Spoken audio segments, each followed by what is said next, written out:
Menteri Ketenat PHE ke Sarkar Jela ubah Samlin Malnyang haringkat ke Jingidonlang UMLA buat MTC ke Nongkrem Konstituensi ubah Lambor Malnyang ubah Dairu Chairman ke State Planning Board kila play ya umau nongrim kum kedak ban sedang pentreno ya ke projek sam umbam di Hasnong Lightcore.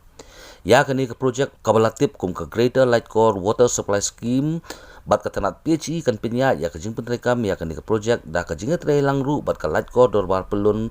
but Village Water and Sanitation Committee Lightcore Pelun. Kani ke projek kabaon pendep apo sisnam siteng lamang tingkah hadu arpu prapun knaip keluar tingkam.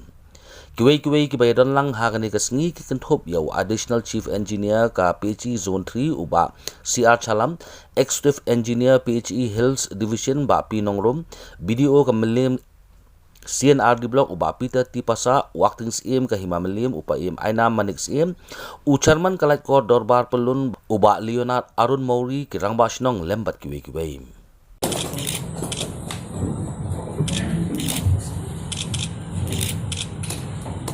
Semua takdi dan berjaya. Ngabanti kena pun minister, rengkat ia malay tepi na orang meni. Nasgaw pagani ngimday bantu cikirman, ya kay kabakum minister ngitapkat ban pendam haswa u arwa. Kanang magani ka scheme kanero analada ban pentray na kani ka plan ka bangiyo ng state government hadin ni haple retrofitting ban ay bade teki umyeng baro hoy nan ni ka badon rungin le andai ngabanti kana ay bigani ka scheme kan dap kamkloy namar kanero ka habang hakatarkat jong ka jaw jiman isa te wat puslay banong bagani scheme badon tong ngom rim nga kung minister nga wan hangi ban penting na di ombudsman bu tang mau menteri kam iwan huni nglayo ka sanction ka bantik na baga sarkar kalaan leng baga planning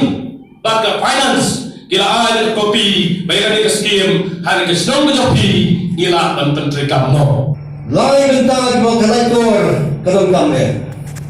ngala kren na kapasyay ngong na ublay kang ibet yang abandong kumo ng ialam kabalingkong galong ba kita kilaili katong kalong hakmat kalong away man plino ika health center nilayo man pli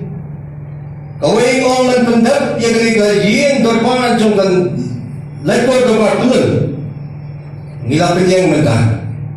bat kabalay kalong Panwanra ay kumbang hindi nga magdalas nyo. Kaniro, labulong magdalas nyo.